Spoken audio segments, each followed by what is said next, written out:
El diario de Eliseo, autor Juan José Benítez, parte 2, Mene 2. La playa seleccionada, en efecto, se hallaba desierta.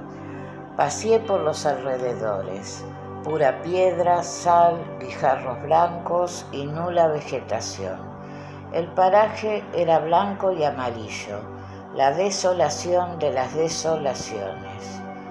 La cuna embarrancó suavemente entre los guijarros. El agua no molestaba. El lago salado intentaba hacer olas, pero lo conseguía con mucho esfuerzo. Esos 2 días, 27 y 28 de enero, año 28 de nuestra era, me afané en 4 tareas fundamentales. Revisión de los sistemas de seguridad de la cuna.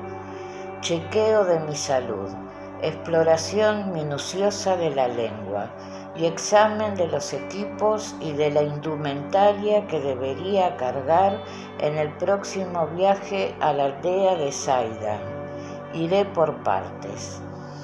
Además del lógico apantallamiento en infrarrojo de la nave que la hacía invisible a los ojos humanos con una frecuencia superior a los 800 nanómetros, Santa Claus modificó el perímetro del cinturón gravitatorio ubicándolo en el nivel Mene 2, con una potencia disuasoria de 550 km por hora. Como ya explicó el mayor en sus memorias, el gravitatorio consistía en una burbuja gravitacional, igualmente invisible, que protegía la totalidad de la nave. El perímetro fue fijado a 20 metros de la cuna. Cualquier ser vivo que se aproximara sería rechazado al instante. La sensación equivalía al choque con un viento huracanado a razón de 550 kilómetros a la hora.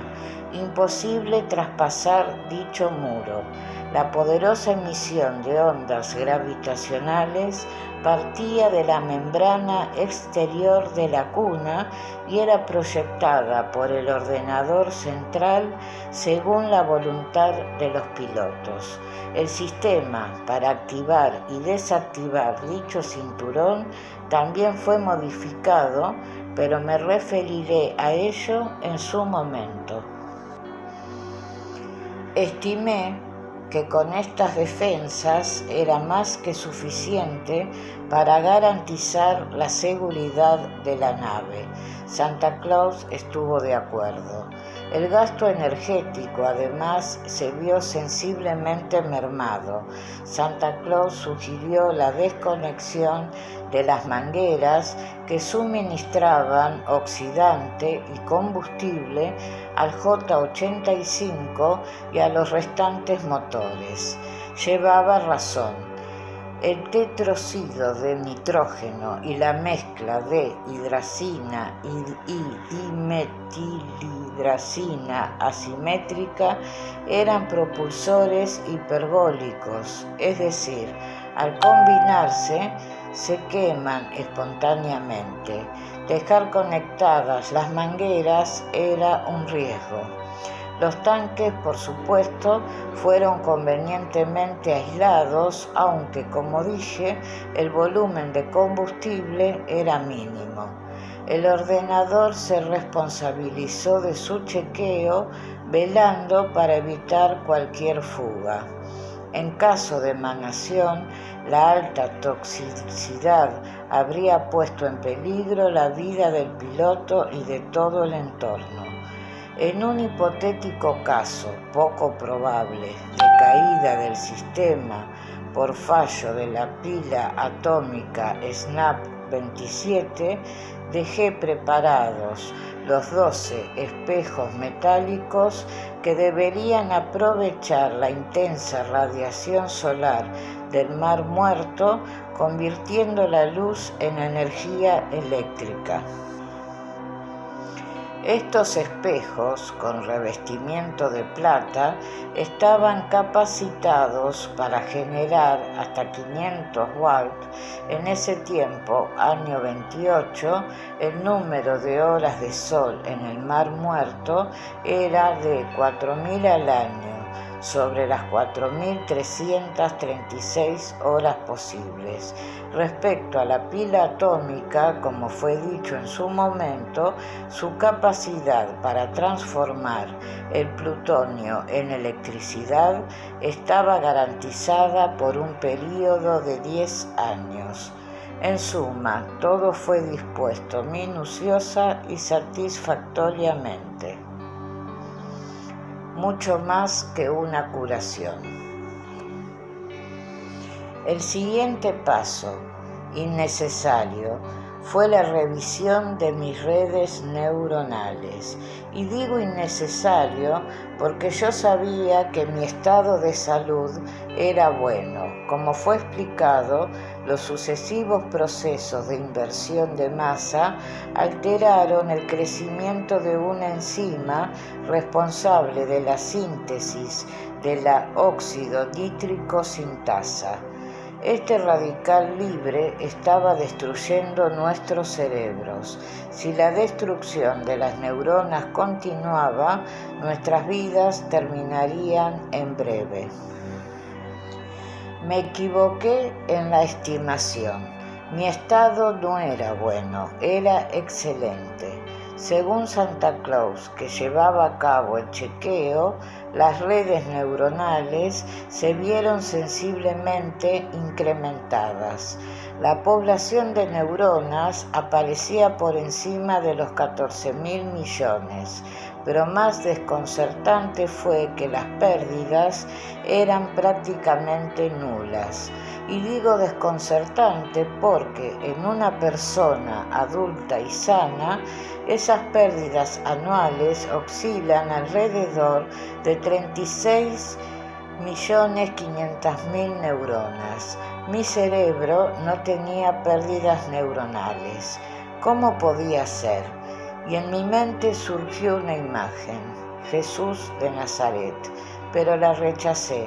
Aquella curación a la puesta de sol pudo ser una alucinación colectiva.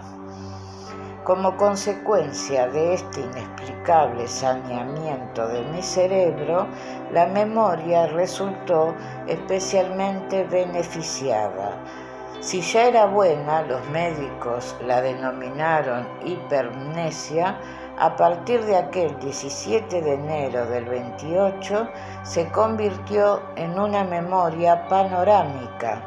Textos, nombres, imágenes, números o lo que fuera se presentaban en mi mente al momento, no importaba la antigüedad de los recuerdos.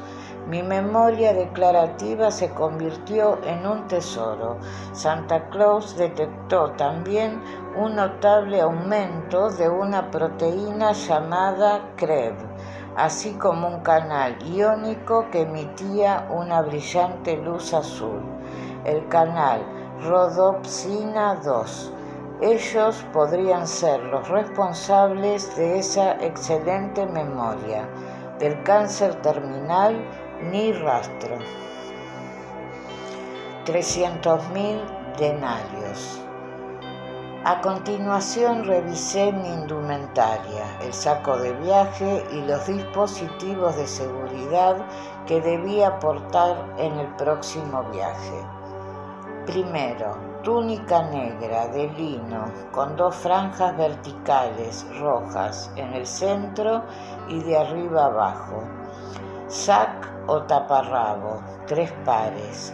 Cíngulo o cinturón de cuero ahuecado en el que guardar los dineros y otros enseres como los crótalos, sandalias de suela de esparto, 2 pares y el manto o chami de color marfil.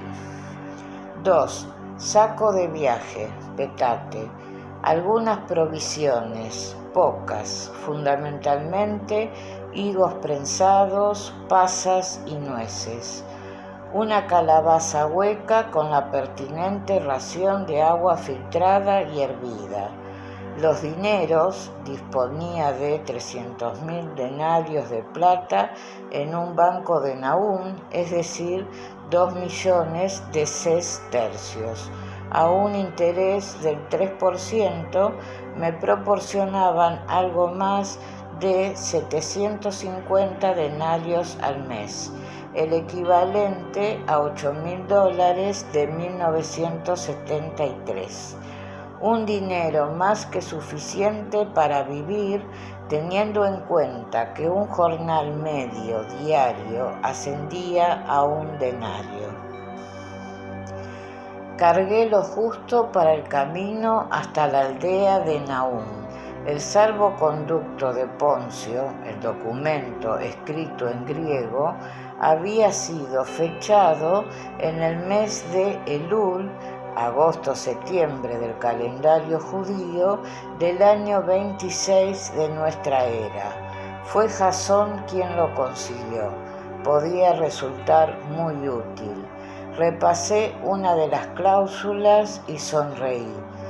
Decía así: y los griegos anteriormente mencionados, amigos personales y servidores del divino Tiberio, podrán viajar libremente por los territorios de esta provincia procuratoriana, siendo asistidos, si así lo reclamasen, por los cohortes y guarniciones a mis órdenes.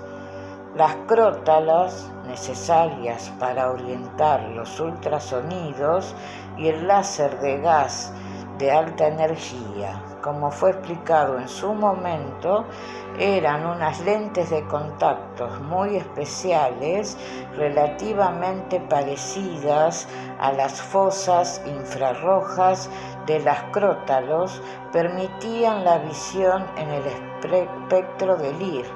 El mayor solía llevarlas en un saquete al cuello como si fuera un amuleto. Yo opté por guardarlas en el petate y la obligada farmacia de campaña.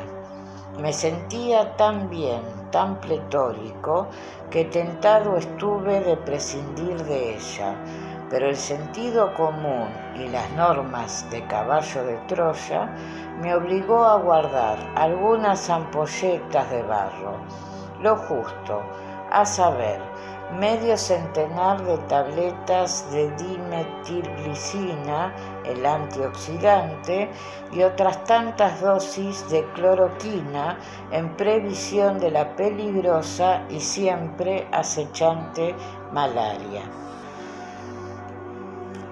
La cloroquina debía ser ingerida a razón de 2 tabletas por semana, 300 miligramos. En aquel tiempo, según nuestras informaciones, en Palestina se daban más de 60 especies de mosquitos que transmitían el paludismo o malaria. Era un peligro grave. Disponía de la piel de serpiente, pero no debía arriesgarme. Como digo, me sentía extrañamente eufórico. Yo sabía, no sé por qué, que nada malo podía ocurrirme. 3. Piel de serpiente.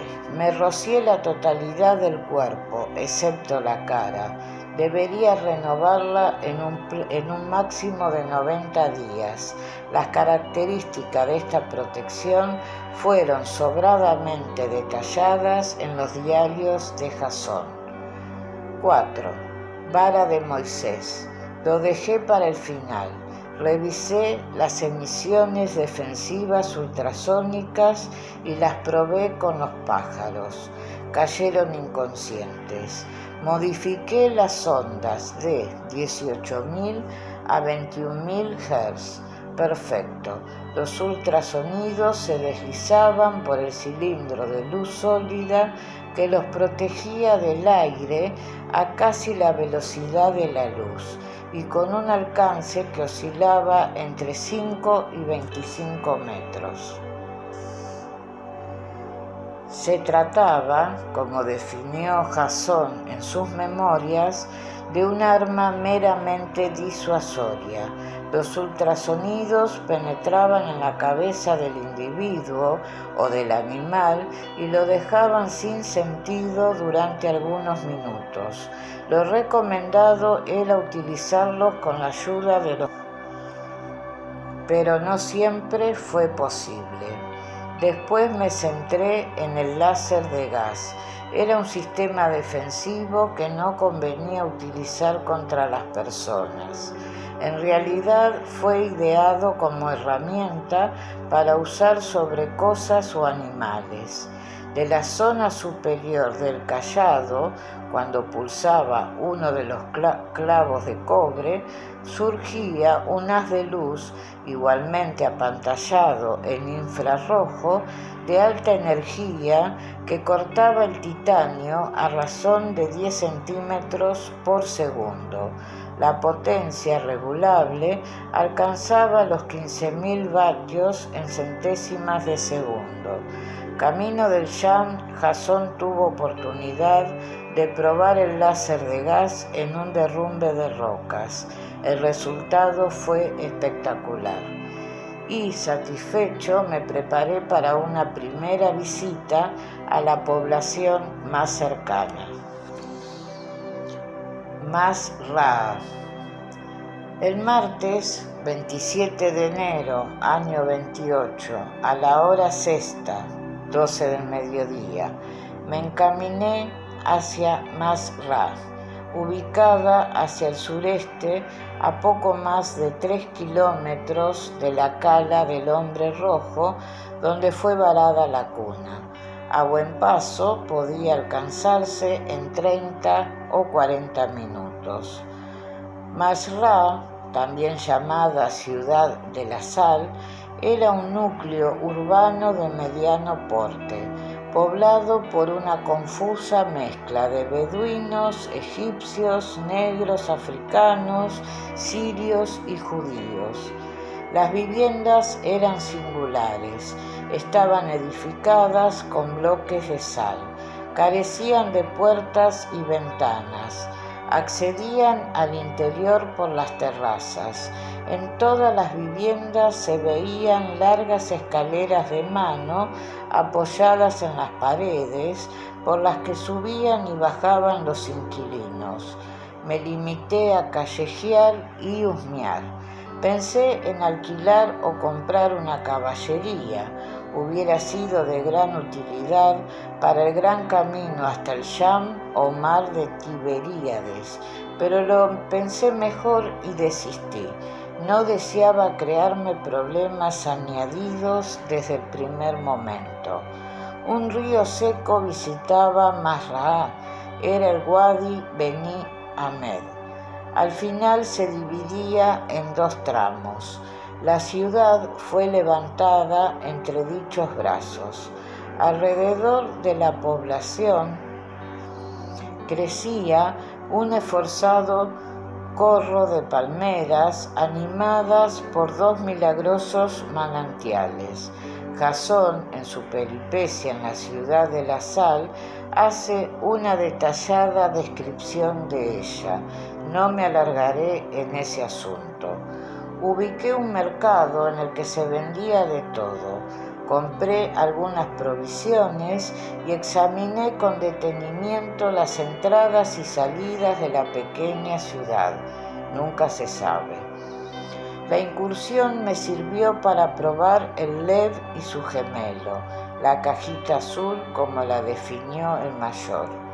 Me situé en un rincón, pulsé el diapositivo que colgaba del cuello y Santa Claus respondió al instante. Perfecto. Y lo mismo hice con el traductor.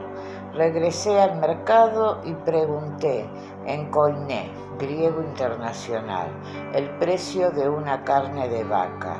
El tendero respondió en sirio.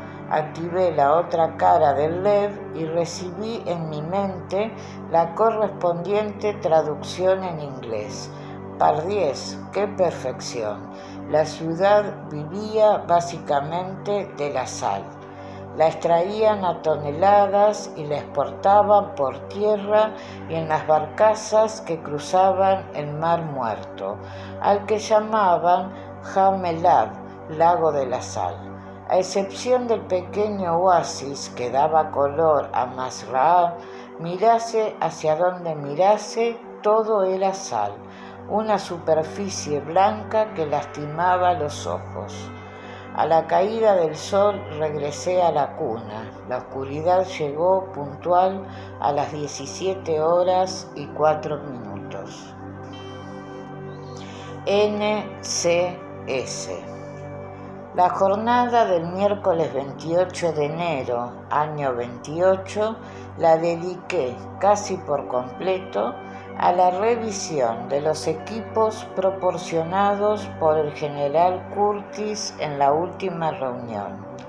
Pero antes de entrar en ello, debo aclarar algo.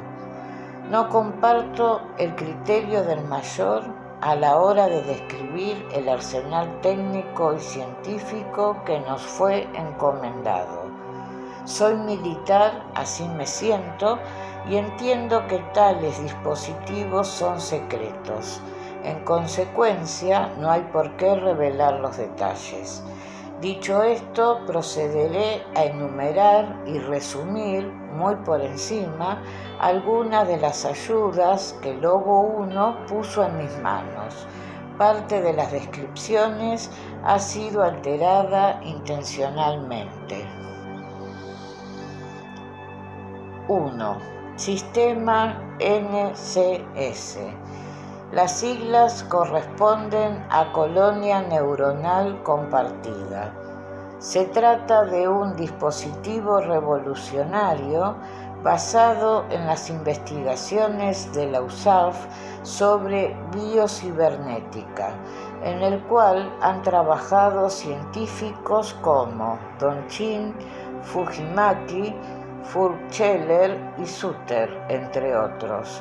La división de sistemas humanos de la base de Bridge-Patterson participó de manera decisiva. El dispositivo miniaturizado permite la conexión sin cables entre el hombre y la máquina, en este caso entre Santa Claus y yo, gracias al llamado teletransporte cuántico, entrelazamiento de fotones. Las ondas cerebrales humanas P300 y Mu son enviadas al ordenador central mediante un complejo procedimiento denominado EPR, entrelazamiento cuántico. El resultado es fantasmagórico, como definió Einstein en 1935. Sencillamente, el pensamiento cabalga en las referidas ondas cerebrales y es descargado en la máquina. Esta responde de inmediato. NCS fue encerrado en una caja de roble persa de 8 centímetros de diámetro y 80 milímetros de grosor, resistente al fuego y de altísima impermeabilidad. La caja tiene forma de corazón. Lo llamábamos LED, corazón en hebreo. Al pulsar un pequeño relieve en una de las caras, una Yod, símbolo del Eterno, un pulsador microláser ultracorto activa 10.000 millones de nanotransmisores de efecto campo, 20 nanómetros, acelerando el funcionamiento de los transistores hasta la escala del femtosegundo, una mibillonésima de segundo. El panel de nanotransmisores incide entonces sobre el núcleo amigdalino del cerebro, favoreciendo el referido teletransporte cuántico. Y Santa Claus recibe la pregunta solicitada por el portador del LED La operación se lleva a cabo en un tiempo de 70 attosegundos, mucho menos que un abrir y cerrar de ojos. El microláser emite del orden de 1000 pulsos de femtosegundos de duración por cada segundo. La velocidad de conmutación estaba establecida en 100.000 millones de operaciones por segundo, es decir, 10.000 femtosegundos. El explorador y el ordenador central quedaban así íntimamente unidos en un estado que podríamos definir como de coherencia. No importaba la distancia, una onda invisible de Schrödinger nos mantenía en contacto, siempre que yo presionara el LED. Era como un cordón umbilical. Yo salí altamente beneficiado con el NCS. El corazón fue ideado como un simple colgante. El consumo era mínimo, del orden de 1019 julios por operación. Un julio, como es sabido, equivale a la energía necesaria para alzar una manzana a 1 metro del suelo. En la otra cara del LED aparecía un segundo relieve. Tenía la forma de la letra hebrea G, espíritu, con una altura de 1,1 centímetros. Al presionarlo, el corazón se convertía en un traductor de la lengua o lenguas captadas por el explorador en esos momentos. Capacidad 1036 idiomas, con un índice de registro hemastópico del 0,3%. Siguiendo el procedimiento del NCS, la traducción se presentaba al momento en la mente del portador. Resultó igualmente útil. Corazón tenía un gemelo, del tamaño de una cajetilla de cigarrillos.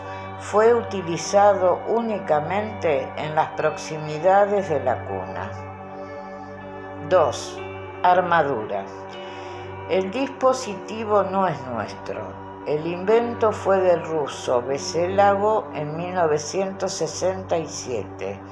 En aquel momento demostró, en teoría, que algunos metales tienen propiedades extrañas con índices de refracción negativa y efecto Doppler inverso.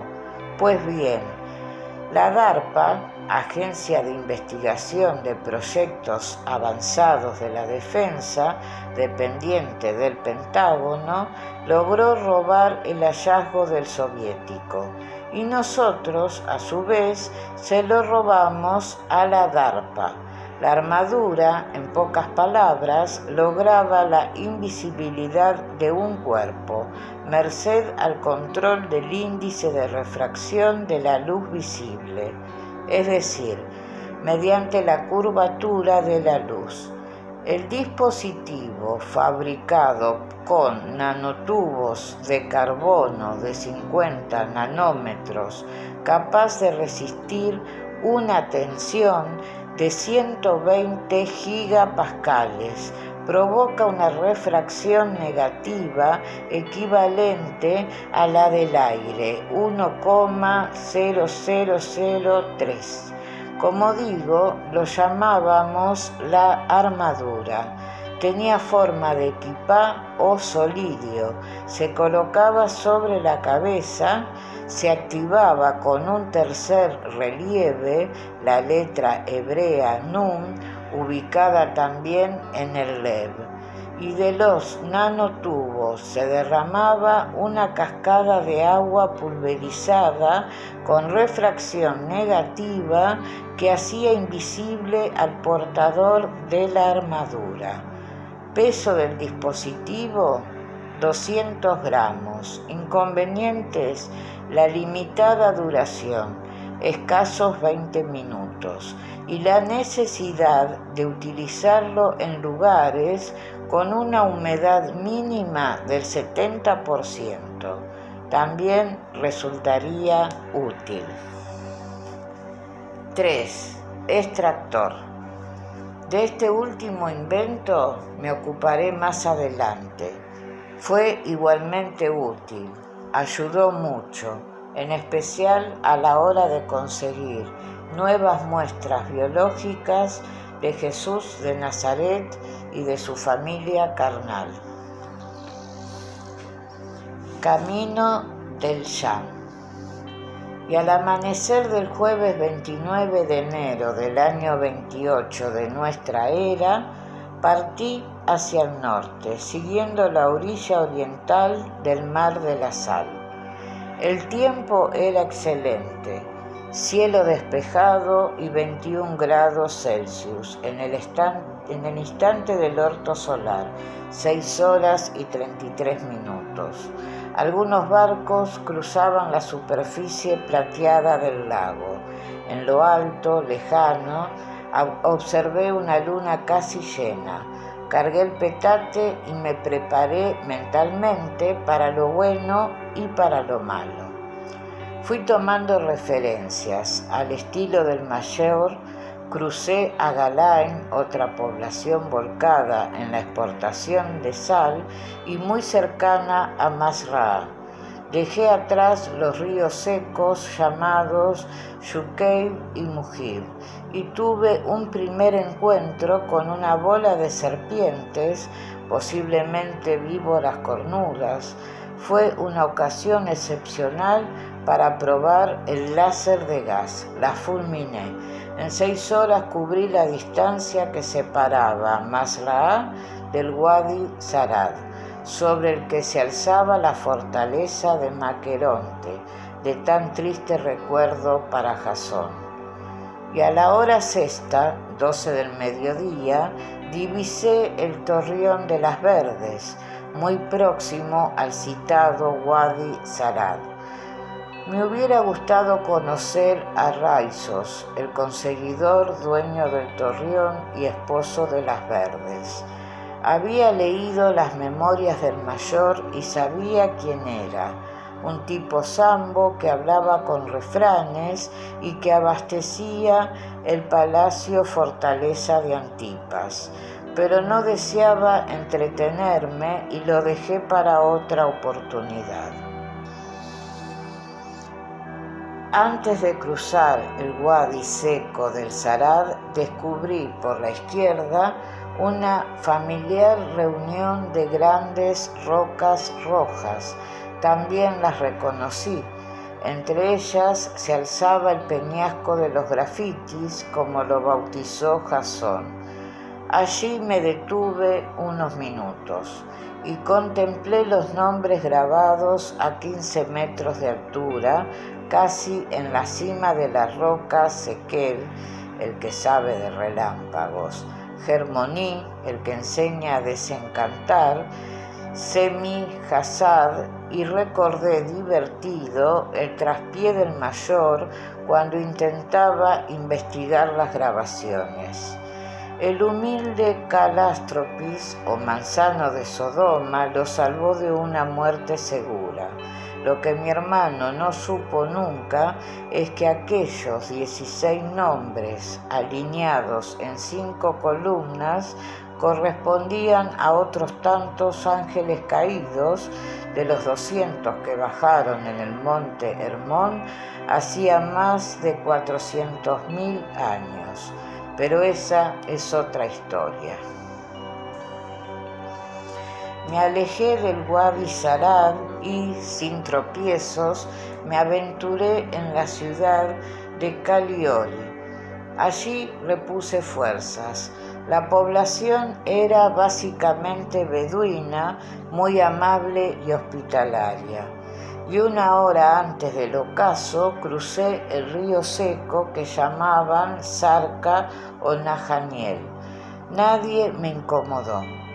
A las 17:06, momento de la puesta de sol, decidí acampar. y lo hice en las proximidades del delta del río Jordán, en lo que denominaban Wadi Udeimi. Esa noche disfruté de la soledad y de una luna llena enorme que me miraba con curiosidad. Me hice algunas preguntas. ¿Era correcto lo que solicitaba el general Curtis? ¿Debía conseguir nuevas muestras biológicas del maestro y de su familia? ¿Por qué me repugnaba el asunto de la clonación del Hijo del Hombre? Pero de inmediato rechacé las dudas. Era un militar y había jurado obediencia ciega a mis superiores. Para eso fui entrenado. Probé el NCS, Santa Claus respondió de inmediato. Al día siguiente, viernes, con el alba, reemprendí el camino. No hubo problemas destacables. Dejé atrás el vado de Josué, Damilla y Omega e hice noche en la base de abastecimiento de los 13 hermanos, cerca de Bet Shelah, al sur del Sham o mar de Tiberíades, y el sábado 31 de enero, año 28, alcancé la ínsula de Si, en Nahum. Oscurecía. ¿Cómo me recibiría Kesil, el fiel amigo y sirviente? La confesión. Kesil no se hallaba en la ínsula. La gata de Nahum, propietaria de las 2 habitaciones que habíamos arrendado, no supo darme razón. El criado podía estar en cualquier parte. Kesil se presentó al poco y al verme se asustó, trató de huir, no lo permití, lo retuve a la fuerza y pregunté, aunque intuía el porqué de aquella actitud. ¿Qué sucede? ¿Por qué huyes? Bajó los ojos, temblaba. Estaba en lo cierto. Kesil no había olvidado el golpe que tuve que propinarle en la zona muerta cuando intentaba trasladar al mayor al interior de la cuna en lo alto del Rabid. No tuve opción. El buen hombre, con su mejor voluntad, quiso ayudarme a llevar el cuerpo de Jasón a lo alto del portaaviones. Eso no podía ser y lo dejé inconsciente. Pero, como descubriría poco después, lo que verdaderamente le atormentaba era otro asunto, y pensé a gran velocidad. ¿Vio despegar la nave? Rechacé la idea. La cuna estaba pantallada en infrarrojo. Él no la hubiera visto. ¿Qué pasó? Lo presioné y terminó confesando. Cuando se recuperó del golpe, corrió hacia lo alto del Rabid. No lo consiguió.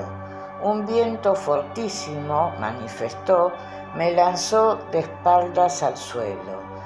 Comprendí, había alcanzado el perímetro del cinturón gravitatorio, una de las defensas de la cuna. Fue como intentar atravesar un muro invencible. Después, aterrorizado, oí un trueno. Era el despegue de la nave, y el bueno de Kesil creyó en la versión que circulaba por los alrededores del Rabid. En lo alto del peñasco vivían 2 diablos. Me miró con temor y entendí. Esa era su gran preocupación. ¿Quiénes éramos en realidad? Quise tranquilizarlo y actué por puro interés. Necesitaba sus servicios y empecé por reconocer que llevaba razón. Jasón y yo éramos ángeles al servicio de un jefe militar muy poderoso.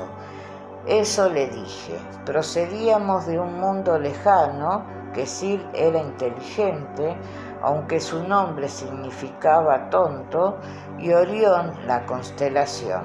Lo de tonto podía deberse a su bondad natural. No quise insultar su inteligencia y le revelé parte de la verdad. Abrió los ojos, espantado. ¿Ángeles?, preguntó casi sin voz, ¿o demonios? Somos pacíficos, mentí una vez más. Estamos aquí en una misión especial y secreta. Me interrogó con la mirada y continué improvisando. Debemos informar sobre Jesús de Nazaret. Para terminar la misión necesito tu ayuda. Quesil preguntó de nuevo. ¿Y por qué necesitas mi ayuda? Solo soy un felá, un campesino. Serás mis ojos y mis oídos allí donde yo no pueda estar. No te preocupes, te recompensaré. Quesil movió la cabeza negativamente y dejó claro algo que ya sabía. No es el dinero lo que me preocupa. Dudó unos segundos, pero terminó siendo sincero como siempre. ¿Qué le ha sucedido a Jasón, tu amigo? Esta vez no mentí, cosa rara, ¿o sí? Lo he trasladado a nuestro mundo, expliqué. Ese trueno que escuchaste en la madrugada del viernes 23 de enero es parte de nuestro poder. Jasón se encontraba muy enfermo, tú lo viste, allí lo atenderán. ¿Volverá? Respondí con un significativo silencio. Quesil comprendió y bajó de nuevo la mirada, decepcionado.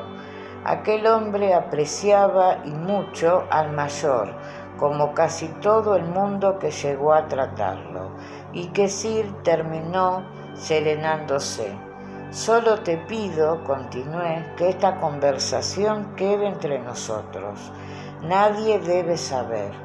Quesil me miró perplejo, pero yo no había terminado la exposición e insistí. Nadie debe saber. De lo contrario, activé el láser de gas y dirigí el chorro de energía hacia la túnica que colgaba en la pared. Se incendió al momento. Quesil retrocedió espantado al tiempo que miraba hacia el techo de la habitación y dejé que la vestimenta se quemara del todo. De lo contrario, concluí, te fulminaré. El hombre pálido dijo que sí con la cabeza y llegamos a un acuerdo. Él seguiría ocupándose de las tareas domésticas y me acompañaría en los viajes. A cambio, doblaría su paga, 4 denarios de plata al día, más comida y alojamiento. Finalizada la misión, si todo salía bien, tendría una recompensa especial. Y ya lo creo que la tuvo. Los barbos del Sham. El domingo 1 de febrero, año 28, al alba, nos presentamos en el viejo caserón de los Zebedeo en Saidán, el barrio pesquero de Nahum. Salomé y las hijas me recibieron con frialdad. Estaba claro que no les caía bien. Con el fiel criado Quesil, sin embargo, fueron muy atentas. Pregunté por el maestro. Gran decepción. Hacía casi 2 semanas que había partido en la compañía de sus discípulos y de no sé cuánta gente más. No lograron ponerse de acuerdo respecto al destino. Unas hablaban de Rimón, una aldea ubicada al oeste del Sham, otras se inclinaban por Nazaret. Allí habitaban María, la madre del Galileo, Ruth, la hermana pequeña, y otros familiares. Seguí el instinto y opté por la desconocida Rimón. Por lo que observé en Saidán, decenas de personas llegaban cada día a la aldea con la intención de que Jesús los curase. La noticia de la masiva curación en el atardecer del 17 de enero se había extendido por todo el país. La playa y las calles se hallaban prácticamente tomadas por familias enteras. Vi paralíticos, ciegos, mancos y, por supuesto, toda clase de tunantes, vendedores y aprovechados. Regresamos a Nahum y medité qué hacer. Opté por lo más sensato. Si pretendía conseguir nuevas muestras biológicas del Galileo, esas fueron las órdenes de Curtis, tenía que buscarlo, acompañarlo y esperar el momento propicio. Conmigo viajaban varios extractores. Los utilizaría, por supuesto. Yo era un soldado. Hablé con Quesil y le ordené que contratara un Reda, un carro de 4 ruedas, a ser posible cubierto. En esta ocasión viajaríamos con un mínimo de comodidad y rapidez. Estaba decidido. Partiríamos hacia Rimón esa misma mañana. Y así fue. En aquellos momentos, hacia la hora quinta, 11 de la mañana, oí los gritos de los lebús, unos barbos parecidos a las anguilas. Asomaban las cabezas en el jam y chillaban como niños aterrorizados. Eran enormes, algunos medían 1 metro y pesaban 5 kilos. Al escucharlos, la gente se tapaba los oídos. Traían mala suerte. Yo también lo tomé como una señal, debía permanecer muy atento. Ja y Sab.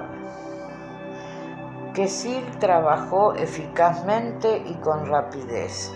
Consiguió un buen carro, un Reda y 2 onagros asiáticos. Eran robustos y batalladores. Tenían el vientre blanco con el pelaje gris y liso, rayado por una cinta negra en la espalda. Las crines eran cortas, con sendos mechones de pelo en las extremidades de las colas. Me gustaron las orejas, grandes y siempre atentas. Uno se llamaba Sab, anciano en arameo, y el otro atendía el nombre de Had, compañero. Según Quesil, la vista, oído y olfato de aquellos jumentos eran excepcionales. Podían detectar a un oso o a una serpiente a 1 milla. No lo dudé. Y Quesil procedió a cargar el carro de 4 ruedas con provisiones para 1 semana, 2 tiendas de pieles de cabra empecinadas, sendos haba o capotes de piel de camello, utilísimos contra la lluvia y la nieve, varias lucernas y una reserva de aceite de 24 log, 16 litros. Probé de nuevo el NCS y Santa Claus respondió al momento, proporcionándome los datos requeridos. Distancia a Rimón, 33 kilómetros y 800 metros, la vía más adecuada para llegar a la aldea por la ruta principal a Cesárea. También advirtió de un posible peligro. La existencia en dicho camino de la ciudad de los Mamzerim, o Bastardo, a escasa distancia de Tiberíades. El mayor la había cruzado en una de sus correrías, pero no presté atención. Hice cálculos. Si todo iba bien, el viaje se prolongaría durante 3 o 4 horas. Andábamos un poco justos. El ocaso se registraría ese 1 de febrero a las 17 horas y 8 minutos. Pero decidí arriesgarme. Tenía que encontrar a Jesús de Nazaret lo antes posible. Si nos sorprendía la noche en el camino, quedaba la opción de pernoctar en el carro cubierto. Pasada la hora sexta, 12 del mediodía, todo estaba dispuesto y Quesil animó a las caballerías. En el camino, el criado hizo una pregunta, algo que había quedado pendiente en la tensa conversación del día anterior en la ínsula de Sí. ¿Por qué debes informar sobre Jesús? ¿Quién es ese carpintero? No supe cómo aclarar sus dudas. En realidad, ni yo mismo lo sabía, y salí del paso como pude. Dice que es un enviado. ¿De quién? Él lo llama Abba, Padre. Mi parquedad no gustó a Quesil e insistió. ¿Te refieres a Yabel? Bendito sea su nombre. Me encogí de hombros, pero el sirviente era tosudo y no tuve más remedio que aclarar. No creo que Abba sea Yahvé. Él habla siempre de un Dios misericordioso y lleno de amor, un Dios incomprensible para la mente humana, un Dios que no lleva las cuentas, un Dios que regala la inmortalidad del alma. Le miré curioso y pregunté, ¿sabes a qué me refiero? ¿Sabes qué es el alma? No muy bien. Y procedí a explicar lo que había escuchado de labios del Galileo. Ese Abba, dice Jesús, te imagina y en ese instante te crea. Ahora estás viviendo aquí, en este mundo, pero cuando mueras regresarás a él. ¿Y por qué tengo que nacer?, preguntó Quesil acertadamente. Yo no he pedido vivir en semejante miseria. Había leído, como digo, los diarios de Jasón y sabía algo sobre lo que él llamaba el Tikkun, pero opté por guardar silencio. Solo se trataba de una hipótesis. Quesil, de momento, no volvió a preguntar y yo me sumergí en otros pensamientos más prosaicos. Tenía que recuperar el maldito cilindro de acero, tenía que viajar a la aldea de Beit Id en la Decápolis. La ciudad de los Mamzerim. Al dejar atrás Tiberíades en la costa occidental del Sham, Quesil me interrogó de nuevo. ¿Qué opinas? ¿Sobre qué? Me miró de arriba abajo y proclamó: el carpintero de Nahum te ha curado. ¿Quién puede hacer algo así? Estabas a las puertas de la muerte. No tuve oportunidad de replicar.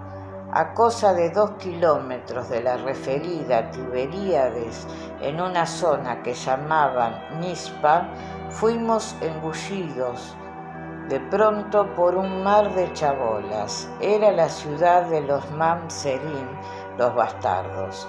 A derecha e izquierda del camino surgieron miles de chabolas de paja, adobe, paredes de estiércol, cañas, maderas podridas y sacos negros. Quedé desconcertado. Jamás vi algo semejante. Era un horror. El hedor era insoportable. Nos tapamos el rostro, pero aún así las montañas de excrementos y basura atacaron sin piedad. Algunos de los estercoleros ardían y el humo, caracoleando, borró la senda. Quesil me advirtió. No estuve listo. Debí considerar la información de Santa Claus. Debí rodear aquel infierno. El criado animó a los jumentos e intentó cruzar las chabolas al trote. En mi segunda visita a la ciudad, en aquella ocasión con Jesús de Nazaret, supe que la población de los Mamzerim se acercaba a las 25.000 almas. El intento de Quesil por salir del lugar con rapidez tuvo escaso éxito. En ambas márgenes de la ruta se apostaban decenas de hombres, mujeres y niños ansiosos por atrapar lo que fuera. Extendían las manos y solicitaban comida o dinero. Eran seres esqueléticos y andrajosos. Se los comían las moscas. Por lo que averigüé algún tiempo después, aquellos desgraciados vivían prácticamente de lo que sustraían a las caravanas. Saltaban sobre las caballerías y robaban hortalizas, frutas o cerámica. Y lo peor es que se disputaban lo robado, enzarzándose en crueles peleas. Rara era la jornada en la que no moría alguno de los asaltantes. Los campesinos y burreros no tenían piedad con ellos. Los más pequeños se arriesgaban entre las patas de las mulas y de los onagros y trataban de recoger los excrementos calientes de las caballerías. También se los disputaban entre ellos. Sentí rabia. ¿Cómo era posible que existiera aquella miseria a 2 kilómetros escasos de la floreciente Tiberíades? Un masmer o bastardo, como ya detalló el mayor en su momento, era lo último de lo último en la hipócrita sociedad judía de aquel tiempo. No tenían derecho a heredar. Su presencia en un juicio invalidaba la sentencia. Desempeñaban los oficios llamados despreciables y eran repudiados por los fariseos y las castas sacerdotales, y todo procedía de Yahvé. El bastardo no será admitido en la asamblea ni siquiera en su 10ª generación, rezan las Sagradas Escrituras. Vaya Dios, solo los Am-Arares se hallaban por debajo de los bastardos. Eran también la escoria del pueblo. Según los doctores de la ley, los Am habían robado las tierras de Israel cuando los judíos fueron desterrados a Babilonia en el año 486 a.C. Ambos, Mamzerim y Am, eran considerados pecadores sin posibilidad de redención. Curiosamente, formaron parte de los seguidores del Maestro. Eché mano de la vara de Moisés y me preparé. Aquella situación podía desembocar en algo peor. No me equivoqué. Uno de los harapientos trató de saltar al interior del carro por la parte de atrás. Kesil me alertó. Era un jovenzuelo con el rostro tiznado por la mugre. No tuve más remedio que utilizar los ultrasonidos, y debido a la precipitación del momento, lo hice sin la ayuda de los crótalos, las lentes de contacto. Disparé al cráneo e inmediatamente el intruso perdió la conciencia. Lo vi caer sobre el polvo del camino. El resto de los bastardos, desconcertados, se detuvo junto al caído ladronzuelo y miró hacia el cielo. Aprovechamos la confusión para escapar de aquella ruina humana. Kesil estaba pálido. Mi corazón latía a gran velocidad. Nos salvamos por poco. El loco de la naranja. Recuerdo que fue a la altura del cruce de Lavi. Kesil, más sereno, recuperó la pregunta que había formulado a las puertas de la ciudad de los Mamzerim. Jesús te sanó. ¿Quién puede hacer algo así? Respondí con mi verdad. No estoy seguro de que fuera él. La curación pudo deberse a otras circunstancias. Me miró incrédulo y añadí la enésima estupidez. Soy un ángel, de eso sé mucho. Fin de la conversación. Según lo estimado por Santa Claus, divisamos Rimón hacia la 4:10 de la tarde. Su verdadero nombre era Bet Rimón o la casa de Rimón. Era una aldea de piedra negra volcánica acurrucada al pie de una colina de 404 metros de altitud.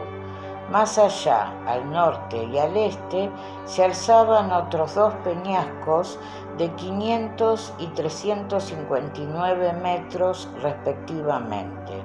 Por el sur se alejaba con inexplicables prisas un río llamado Shifzael. Todo eran huertos y bosques. La intuición nunca traiciona. Acerté a la hora de elegir el destino, pero llegamos tarde. Según la gente del lugar, el loco de la naranja y sus seguidores habían permanecido varios días en las proximidades de la aldea. Después se fueron con su locura en dirección de Jotfat, Jotapata, a cosa de 6 o 7 kilómetros. ¿El loco de la naranja? ¿Qué quisieron decir? ¿Se referían al Galileo? Conversé con los paisanos, todos judíos, pero no averigüé gran cosa. Jesús se dirigió a los humildes campesinos y les habló con palabras luminosas de un reino invisible al que accederían después de la muerte. Deduje que no entendieron gran cosa. En otra ocasión, uno de los discípulos, al que llamaban la Roca, deduje que se trataba de Pedro, largó un discurso de 3 horas sobre Moisés, las tablas de la ley y la inminente llegada del Mesías. Ese Mesías, aseguró Pedro, acabaría de una vez por todas con los malditos quitim romanos. El pueblo se lo pasó de lo lindo. Esa noche pernoctamos en Bet Rimón. El sol se puso a las 17 horas y 8 minutos dando un portazo. Me encanta la expresión del mayor. El árbol serpiente. El 2 de febrero del año 28 fue lunes. Amaneció a las 6 horas y 31 minutos. Jotapata, en efecto, se hallaba cerca. En media hora, a buen paso, A y Sab cubrieron los 7 kilómetros. Los bosques de castaños y los carrascales nos devoraron. Finalmente divisamos la aldea. La pobreza, una vez más, presidía aquel pequeño núcleo humano. Sumé 30 casas de piedras, algunos perros famélicos y escandalosos, niños que corrían junto al reda y mujeres curiosas, asomadas a las ventanucos. Preguntamos y todos indicaron hacia el norte. A medio kilómetro de Jotapata distinguimos un árbol espectacular. Parecía una bola de serpientes. Quesil lo identificó como una higuera silvestre. No tenía hojas. Las ramas, a decenas, se curvaban y enroscaban unas sobre las otras, dando la sensación de enormes y verdosos ofidios. Calculé una envergadura de 50 metros. Varias de las ramas habían sido apuntaladas. Eran tan largas y pesadas que casi rozaban la tierra. Lo llamaban el árbol serpiente. Abarcaba más de 2000 metros cuadrados. Allí encontramos a varios de los discípulos del maestro y a un centenar de seguidores. Habían acampado al pie de la centenaria y voluntariosa higuera.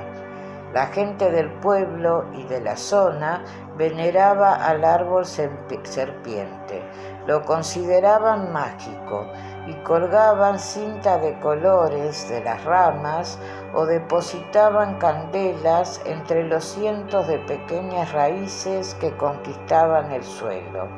Llegaban en grupos o en solitario, oraban en silencio y se alejaban.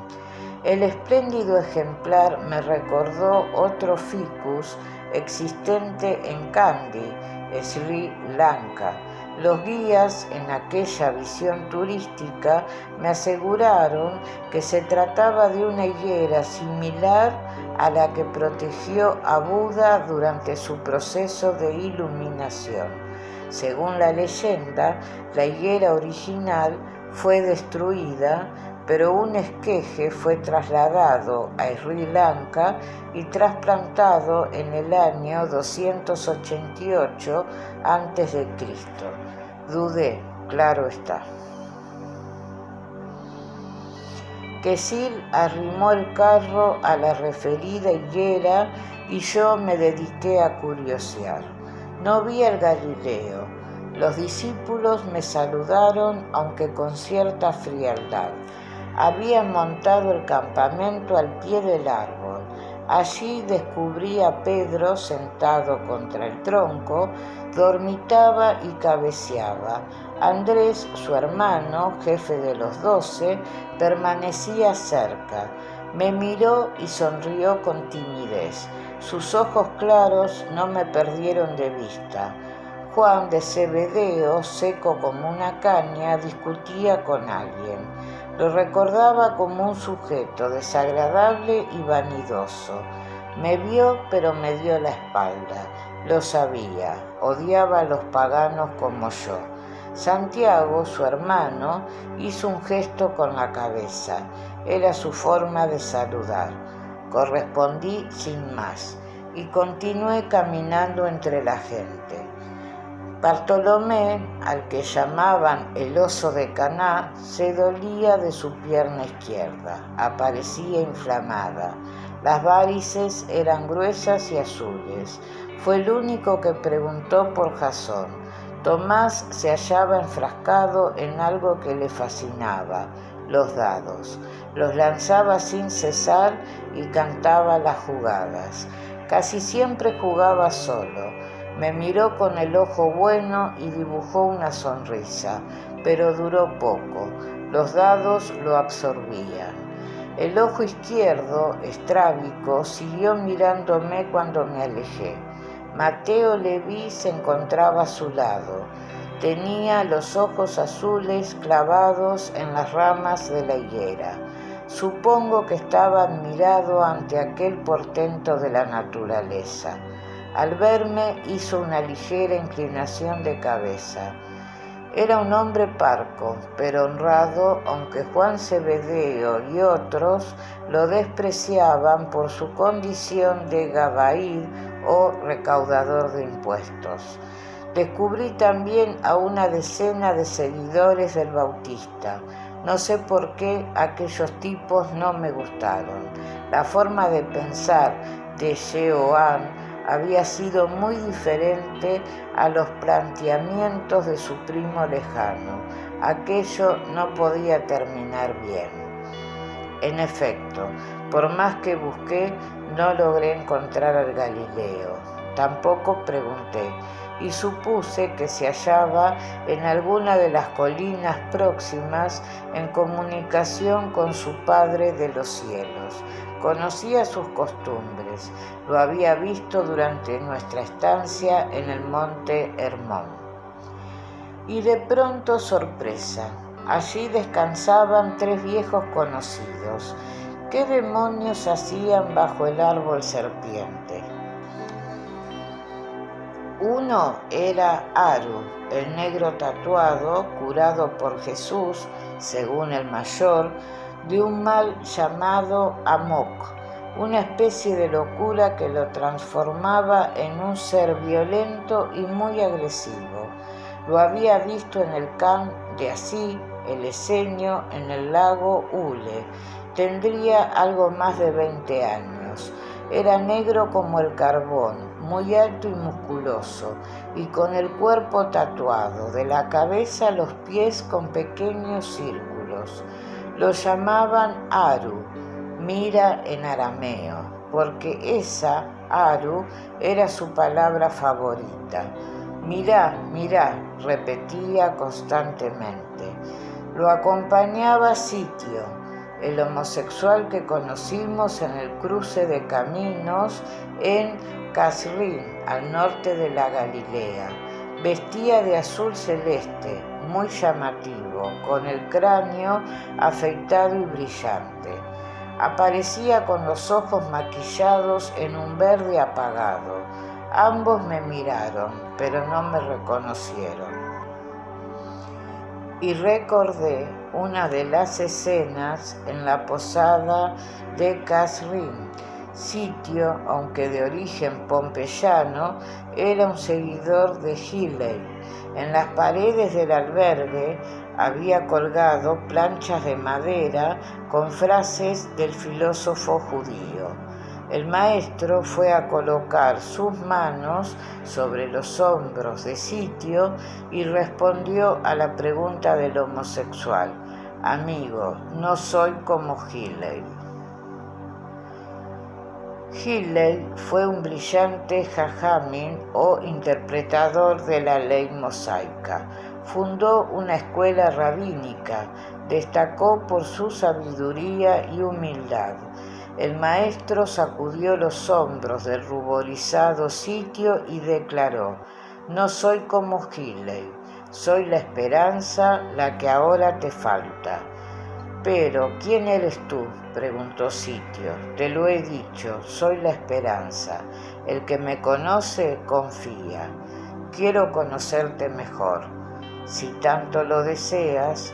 Sitio animó a Jesús con varios y afirmativos movimientos de cabeza. El maestro entonces añadió: «Si tanto lo deseas, busca a Aru. La esperanza va con él». «Aru, después, cuando oigas que el Hijo del Hombre está entre vosotros, si lo sigues deseando, búscame y juntos despertaremos a la esperanza». Empecé a comprender. Creí entender por qué Sitio se hallaba en aquel lugar junto a los discípulos. El homosexual había escuchado las maravillas que se contaban sobre el carpintero y constructor de barcos de Nahum y lo buscó. Y lo hizo de la mano de Aru. Aquella conversación entre Jesús y Sitio en la posada del cruce de Kasrin tuvo lugar el 18 de septiembre del año 25. Había transcurrido casi 28 meses. Aru y Sitio cambiaban impresiones con otro antiguo conocido, Yu, el chino, el nagar o carpintero, jefe del astillero de los Zebedeos en Nahum. Quedé desconcertado. ¿Qué hacía allí en Jotapata? Se alzó y cálido y sonriente se aproximó y me abrazó. Fue el único que me recibió con ternura. Los ojos rasgados de Yu se iluminaron y exclamó: «Los dioses te llevan de la mano». No entendí muy bien, pero agradecí el recibimiento y me invitó a que me sentara con ellos. Yu, cuyo verdadero nombre era Yu Sue, sangre tranquila, manifestó que lo había dejado todo, familia y trabajo, para seguir al maestro. Mi cara de incredulidad le sorprendió y matizó: «Temporalmente, necesito un período de reflexión». Yu era seguidor de Confucio, maestro Kon, como él lo llamaba, aunque sus ideas estaban muy influenciadas por los libros de Lao Tse, otro filósofo chino. Sus obsesiones eran la búsqueda de la verdad, si es que existía, y los inventos. Aquel chino, inteligente y literalmente bueno, sería el primer hombre que escribió sobre Jesús de Nazaret. Y esperé, ¿cómo me recibiría el Galileo?